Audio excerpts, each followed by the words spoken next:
The office was silent, save for the low hum of the ventilation system. Elias stood before the floor-to-ceiling mirror, his presence anchored in the center of the room. Outside, the city lights flickered across the glass surface like dying embers, casting long, shifting shadows against the walls. He did not look at the view. He looked only at the man staring back. The room smelled of cold air and old paper. He reached up, his fingers moving with deliberate, measured precision to adjust his tie. His hands were steady, despite the hour. In the reflection, the city pulse seemed to slow, trapped behind the pane of glass that separated him from the world below. He held his position, watching the way the light caught the lines around his eyes, measuring the distance between the person he had been and the man currently standing in the dark. Every movement he made felt heavy, weighted by the gravity of a long-standing solitude. He did not blink. He let the silence stretch until it filled every corner of the office, narrowing his focus until the rest of the world ceased to exist. He gripped the edge of the desk behind him, felt the cool texture of the wood, and took a slow, deep breath, preparing to confront the image in the glass. He leaned closer until his forehead nearly touched the cold surface of the mirror. In the dim light, the face reflected back seemed to belong to someone else, a man constructed of deadlines, quarterly projections, and relentless expectations. He traced the contour of his own jaw with his gaze, searching for the spark of the person he had been before the office became his entire world. The eyes in the glass were sharp, practiced, and deeply tired. He tried to smile, but the expression did not reach his eyes. It remained a formal, rehearsed mechanism designed for boardrooms and client meetings. He felt the phantom pressure of a heavy weight on his shoulders, a burden he had carried for decades without ever setting it down. Was this really him? Or was this just the silhouette of a life he had been told to lead? He shifted his weight, his heels clicking against the hard floor, the sound sharp and intrusive in the quiet room. He looked at his own reflection not as a man, but as an artifact of his own ambition.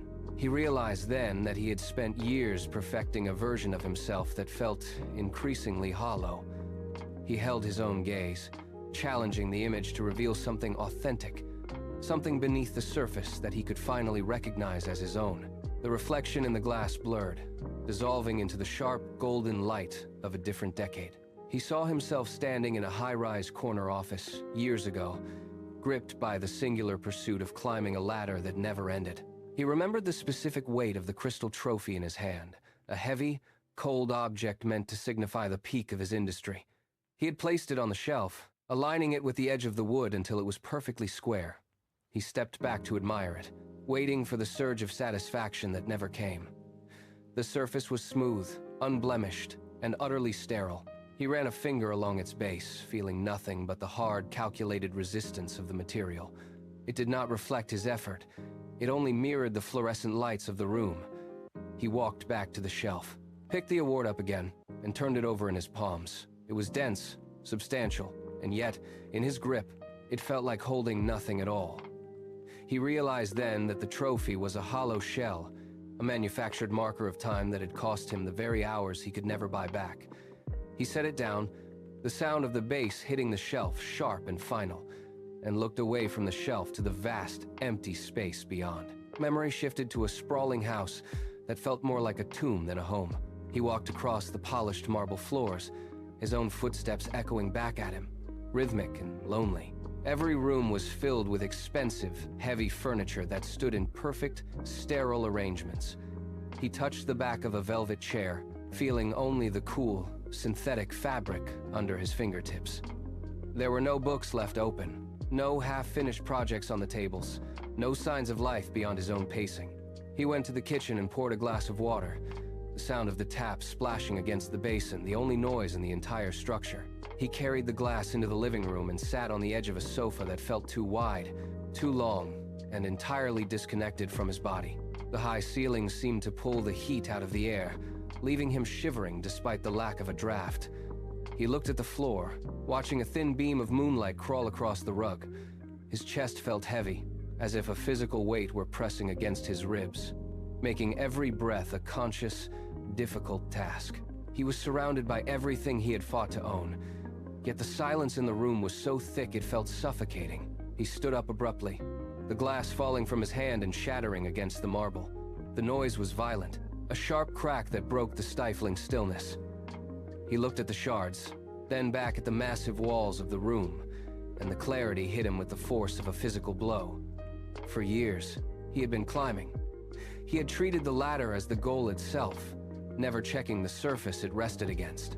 He walked to the wall, placed his palms against the cold, smooth plaster, and pushed. It felt solid, yet he knew it was a fabrication. He had spent his prime years ascending a structure that led to a dead end. Every promotion, every bonus, every late night at the office had been a rung on a ladder leaning against a wall he never wanted to scale. The realization burned. It was not a slow dawning, but a sudden, jagged fracture in his reality. He looked around the room, seeing the expensive furniture not as assets, but as anchors holding him to this specific, wrong trajectory. He needed to move. He needed to tear the entire structure down. The air in the house suddenly felt too thin to support the man he was supposed to be. He turned toward his study, his stride purposeful, leaving the wreckage of the glass behind him. He slammed the heavy oak door of the study and locked it. The room was dark, save for the single pool of light cast by the desk lamp. He pulled the chair back, the wood screeching against the floor, and sat. His hands were shaking. He reached into the drawer and pulled out a fountain pen, the metal cold and weighted against his palm. He took a scrap of paper first, pressing the nib down until a dark bead of ink bled into the fibers. It was real. He flipped to a clean page of his ledger, the paper thick and textured. He started writing. The first word was truth. The pen scratched across the page, a harsh, grounding sound that cut through the silence of the house. He listed honesty, then integrity, then patience. He wrote until his wrist ached and the ink stained his thumb. Each letter he formed felt like he was prying a rusted shackle from his own skin. He did not look at the clock. He did not think about the morning calls or the market reports waiting in his inbox. He only watched the nib move, carving out a new reality line by line. The hollow space in his chest began to ache less, replaced by the friction of the pen against the page as he reclaimed the pieces of himself he had abandoned a decade ago. The alarm sounded at 5. It was a sharp, piercing chime that cut through the pre-dawn stillness. Elias reached out, his fingers brushing the cold screen of his phone, but he did not pick it up. He pushed the device face down onto the wood, silencing the digital world. He rose, the floorboards cool beneath his feet. He walked to the window and watched the sky turn from deep charcoal to a thin, bruised purple. He did not reach for the market reports. Instead, he pulled a stack of dusty volumes from the shelf, books he had bought years ago and never cracked. He chose one on history, its spine stiff, the pages smelling of parchment and neglect. He sat in the chair, the weight of the book grounding his hands. He opened to the first page. The text was dense, challenging, and entirely unrelated to profit or loss. He read a paragraph, then went back to read it again. It was difficult. It required focus he had not used in years. A flicker of something dormant stirred behind his ribs. It was not excitement, but a quiet, steady curiosity. He read until the sun began to bleed over the horizon, realizing he had forgotten to look at the time, and for the first time in a decade, he did not care. Elias stepped out of the house and into the detached garage.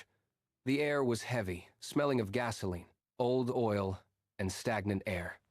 He flicked the light switch, and a single bulb flickered to life, casting long, jittery shadows across the concrete floor. His workbench was buried under a decade of neglect, rusted tools, tangled wires, and boxes he had never opened since moving in. He walked to the center of the room and dragged a heavy plastic sheet off a workbench. Dust rose in a thick, gray cloud, catching in his throat. He coughed, waved the air clear, and looked at the surface. It was cluttered with debris. He spent the next 20 minutes clearing it, his movements slow and deliberate. He swept the floor, the broom bristles hissing against the grit. He organized the wrenches by size, lining them up against the wall. When the workbench was finally clear, he reached for a heavy, disassembled motor sitting in the corner. He placed his palms on the cold, greasy metal. It was solid.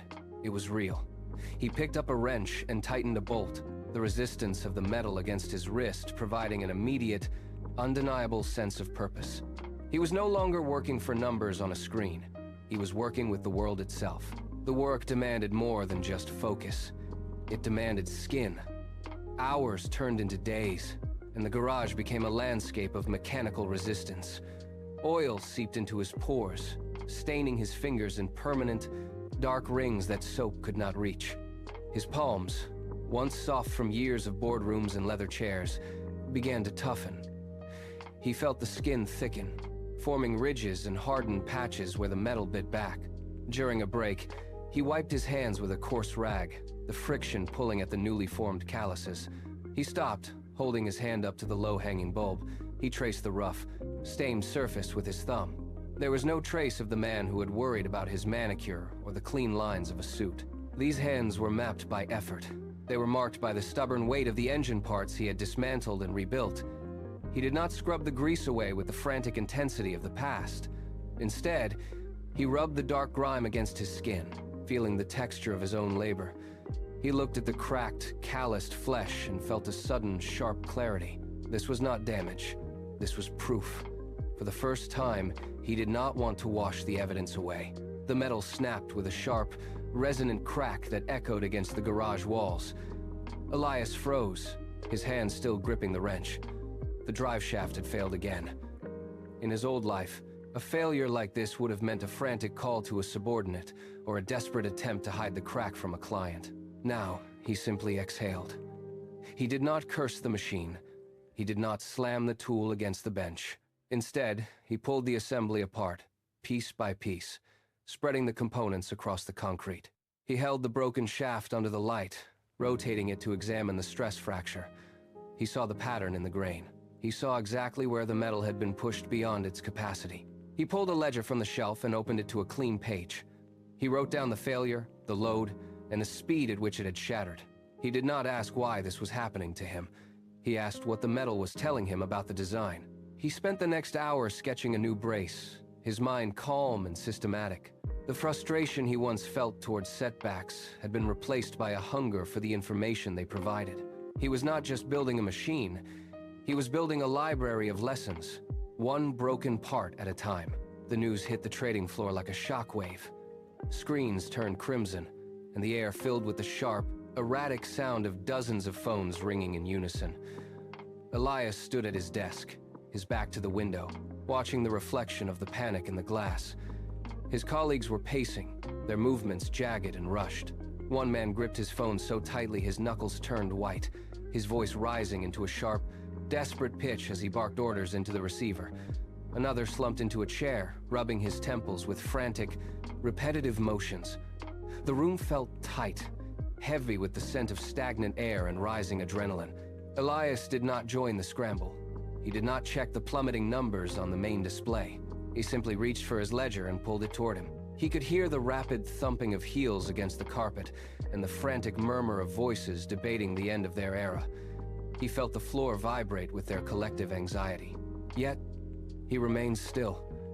He adjusted his focus to the ink on the page, blocking out the noise.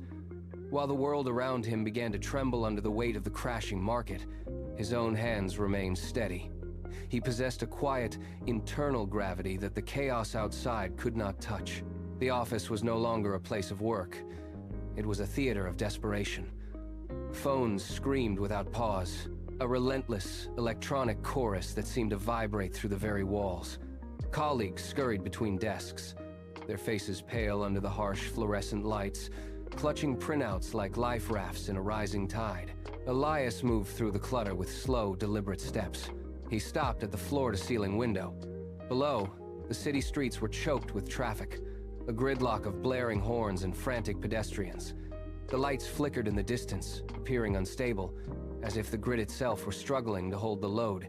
He pressed his palm against the cool glass. He watched the chaos and felt nothing but a strange, quiet clarity. He had spent years tethering his worth to these numbers, to the rise and fall of these very lights. But he had cut those ropes. He looked at his own reflection in the window, superimposed over the darkening skyline. The market was a storm, but he was no longer a ship caught in its path. He had built his own harbor. While the people behind him collapsed into the noise, Elias turned his back on the screens and breathed in the silence of his own resolve. The final indicator hit 0. The sound in the office shifted from a frantic buzz to a hollow, stunned silence. Elias pulled his ledger into the center of his desk. He turned the page. Columns of figures that had represented millions were now stripped of their value. The reality of the crash was total, absolute, and undeniable. He ran his index finger down the line of losses, feeling the paper beneath his touch. He did not blink. He did not exhale in frustration. Where his peers saw the end of their livelihoods, Elias saw a clear, brutal lesson written in black ink. He picked up his pen. The nib scratched against the page as he began to reorganize his assets. He dismantled his previous strategy with a series of quick, precise strokes. He didn't look at the screens where the red numbers continued to cycle. He focused entirely on the empty margins of his book. He calculated, subtracted, and shifted his priorities to align with his new principles. The external world was in free fall, but on the desk, the ink was steady. He was no longer reacting to the market. He was anticipating the next move. He closed the book, set the pen down, and looked forward. Around him, the office was coming apart. A monitor on the far wall exploded in a shower of sparks, and the room plunged into a momentary, flickering gloom. Elias did not look up. He was committed to the task at hand, a complex series of projections that required absolute precision. The air grew thick with the smell of scorched plastic, and voices rose in a panicked crescendo, but he kept his attention locked on the page. His pen moved with rhythmic intent. When his main light source cut out, he did not reach for the switch. He moved his desk closer to the window, letting the dying light of the city guide his hand. He was not worried about the market's bottom line or his own future standing. He was focused on the habit of completion. He finished the final calculation, double-checked the logic, and organized the notes into a clean, stacked pile. His hands were steady, even as the walls seemed to tremble with the building's collective anxiety. He ignored the frantic questions thrown his way by his colleagues. He had promised himself he would finish this work, and he did so with a level of care that felt almost meditative. The noise of the world was irrelevant. Only the work remained. The project hit a wall. A critical component in the garage setup sheared under pressure, snapping with a sharp, metallic crack that echoed against the concrete floor. Elias stared at the wreckage. Hours of calibration, days of steady progress, all undone in a split second. A heavy pulse thudded in his throat. He felt the familiar pull of his old self, the one that would have walked away, cursed the luck, and blamed the tools. He gripped the edge of the workbench until his knuckles went white. He stood in the silence, breathing in the scent of cooling metal and oil. He had a choice. He could leave it, let the failure define the week, or he could start over. He reached down and picked up the broken piece. The jagged edge bit into his palm, a sharp reminder of the effort he had already invested. He did not ask why this happened. He looked at the mechanism, identified the stress point, and began to disassemble the housing. He was not working for the outcome anymore. He was working for the promise he made to himself. He began to file the new part, his movements slow, deliberate, and entirely calm. The setback was not an end, it was a lesson. He finished the repair long after midnight, and in that quiet, solitary success, he finally defeated his past self. The market collapse accelerated. Around him, the office was a hive of frantic motion. People paced, shouting into dead phones, their faces pale under the flickering fluorescent lights. Elias stepped back from his desk, watching the chaos with a detached clarity. He saw the way his colleagues gripped their desks, their movements erratic, driven by the fear of losing their status. They were like saplings in a gale, bending until they snapped. He stood still. He felt the weight of his own foundation, built not on numbers, but on the quiet integrity of his daily habits. He breathed slowly, his chest expanding with a sense of space that had nothing to do with bank balances. He realized he was no longer waiting for the world to grant him permission to succeed. It was like a tree in a violent storm, its roots digging deep into the hidden, stable earth while the wind whipped the branches above. The more the world shook, the deeper his internal system anchored him. He looked at his hands, steady and capable, and felt the shift take hold. He did not need their validation. He did not need the title on his office door. He was entirely self-contained. He turned away from the window, ignoring the siren wails of the city below, and found a profound, unshakable peace in his own resilience. The news cycle hammered the city with reports of bankruptcies and shuttered storefronts. Elias listened to the frantic updates on the office television, but the noise failed to penetrate his focus. He walked to the center of the room, feeling the floorboards solid beneath his feet. He began a mental inventory, checking the strength of the values he had cultivated. He looked for cracks in his resolve, searching for the old hunger for status that used to drive his fear. He found nothing. The anxiety that once defined his existence had been replaced by a quiet, ironclad certainty. He realized then that he had spent years constructing an internal fortress. While the financial world outside crumbled like sand, his foundation remained untouched. He had built it through early mornings, through the grease-stained labor in his garage, and through the refusal to seek approval from those who only measured success in digits. Every failure he had navigated was a stone in this wall. Every promise kept was a mortar joint that held firm. The economic disaster was a gale, but he was no longer a sapling bending in the wind. He was the stone itself. The collapse could take his profits, his titles, and his reputation, but it could not reach the architecture of his own character. He stood in the center of the chaos, entirely unbreached. Elias walked across the office, his stride measured and silent. He reached the heavy mirror that spanned the wall. He did not rush to look. He stopped first, letting the quiet of the room settle around him. Then, he raised his head. The man staring back was not the same one who had once obsessed over shelf trophies and empty bank accounts. The frantic, darting energy that used to cloud his expression was gone. In its place was a stillness, deep and heavy. He leaned closer, examining the details. His eyes held a steady, unwavering focus that seemed to anchor his entire face. There was no trace of the defensive tension that once hunched his shoulders. His posture was open, relaxed, and entirely at ease. He saw the lines around his mouth, not as signs of fatigue, but as marks of a man who had finally stopped apologizing for his own existence. He stood there for a long time, simply breathing. He watched the way his own pupils did not flicker when he shifted his weight. He was no longer waiting for the world to offer a reflection that he liked. He saw a person who had stopped seeking permission to grow. The man in the mirror was solid, grounded, and undeniably present. He held his own gaze, and for the first time, he recognized the depth of his own resolve.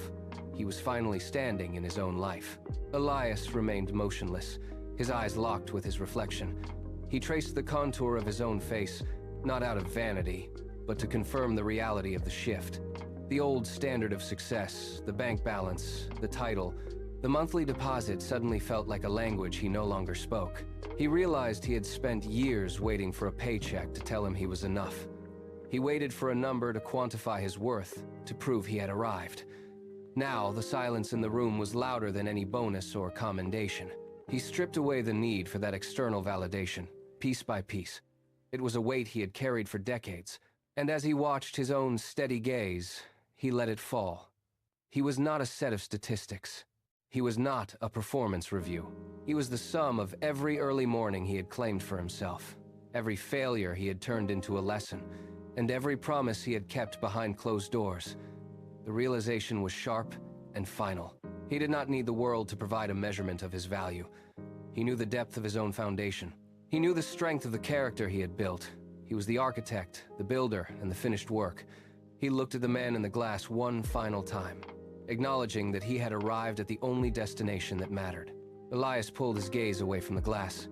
The connection was complete. He turned his back on the mirror, leaving the image of the man he had become behind him.